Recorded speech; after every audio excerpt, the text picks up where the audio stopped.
What is going on, everybody? Welcome back into Biostudios for another awesome tips and tricks video. Now, this is us working on this awesome little Dino Egg magnet that I had sculpted, made a mold out of smooth on Moldstar 15 slow. We also casted this one out of plaster, but I've also casted other ones in the past out of smooth on smooth cast 320. Now, as you can see, this is a tips and tricks video, and we are going to be working with UV resin in this video. Now, if you want to check out the full-length video, make sure you go do so. We're going to be making an awesome, nasty egg yolk drip for this awesome little egg. Using crimson here and a little bit of yellow ochre, just a dollop of both, and we're going to mix them in sparingly here.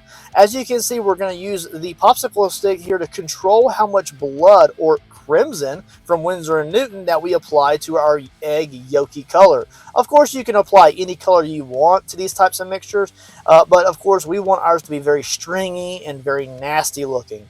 So as we kind of mix this up, don't fully mix it. Make sure they're separated. Just let that nice red crimson color kind of glide over the top. Now, why are we using crimson, you may ask? I don't want to use a permanent alizarin crimson, which is a much darker color, because I don't want it to look like a very dark, dingy blood red. I want it to be very vibrant, and I want it to look like the membrane of the dinosaur has just broke. And the dinosaur is literally trying to crawl its way out of this little dino egg. Now, this dino egg was inspired by some of my kids' toys that they had received for some little goo packets. And of course, I had to take it and use it as inspiration to create my own sculpted little egg here. It's very cool, and I'm very proud of how it turned out. It does have a double egg crack effect, which means that you can paint them in different colors, and they do have different textures, which just add a lot of variation to the overall sculpted item here. Now, we're using a paintbrush. Yes, it's going to be thrown away because it's got UV resin on it, but we're going to use this to go ahead and apply UV resin in particular areas. We also don't want to apply so much paint to the UV resin that it kind of washes itself out and makes it to where the UV resin will not cure under a UV light. It needs to be transparent enough for that UV light to really go through the liquid and cure it up properly.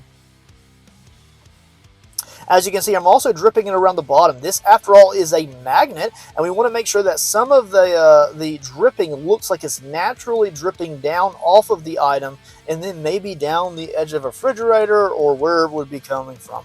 So naturally, it would be up on an item, up on like a keychain of a book bag, and with this nasty yellow membrane, yellow eggy yolk type of texture would be just dripping down naturally. Now, also, we can apply the crimson directly to our brush here and apply it in a much thicker manner. You don't have to be super sparingly with it if you don't want to. I will also use the brush to remove particular areas where I feel like there's too much UV resin settling down into. Now, just remember, we did do a clear coat before this, so I can always easily wipe some of this off, and it won't kind of adhere to the existing paint layers that we had underneath that. So I will use the paintbrush to kind of, here it is, remove some of that, and we'll go ahead and make sure that it's not completely covering all that dinosaur skin effect. But that nasty eggy yolk does need to look like it's seeping out from behind the dinosaur, and it adds a lot of depth to the overall item. It's pretty cool overall what you can do with UV resin, as well as just using your mind's eye to think about where these layers would come from. Now, I'm going to apply a little bit of extra blood to mine just to make it kind of yucky and gross looking. But of course, if somebody wanted to order this from my Etsy shop as a magnet in the new dinosaur collection, they could do so. You can also order one as a paintable if you'd like to follow along in the time-lapse painting version of this, where I am making the mold and the cast and all that fun stuff. And I also will offer this, hopefully in the near future, in a members-only, full-length, real-time painting tutorial. So if you want to learn how to paint an awesome little dinosaur, whether it's on a paper or on a canvas, or if it's just here like one of my little miniatures that you're painting, then you can learn to paint one of those out. It's pretty cool. And of course, that will actually be only available to my members. So if you're a member of my channel, or if you're not already, make sure you think about joining my membership core. Of course, we're always creating new fun things here in the studio. But of course, this is a fun tips and tricks and a highlight of the full-length content, so you can always check that out. But let's look at what this little bad boy will look like after a little bit of UV light here.